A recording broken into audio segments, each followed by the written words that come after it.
بسم اللہ الرحمن الرحیم۔ رمضان المبارک کے چوتھے روزے میں بعد از نماز فجر سورہ فاتحہ 40 مرتبہ یا کم از کم 4 مرتبہ پڑھیں۔ بعد از نماز ظہر یہ اللہ تعالیٰ کا خوبصورت نام یا حیو یا قیوم 133 دفعہ۔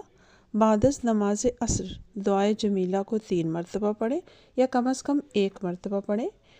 بعد از نماز مغرب سورہ 3 11 مرتبہ یا کم از کم 1 مرتبہ، اور عشاء کی نماز کے بعد سورہ مزمل کو 3 مرتبہ پڑھیں یا کم از کم 1 مرتبہ ضرور پڑھیں۔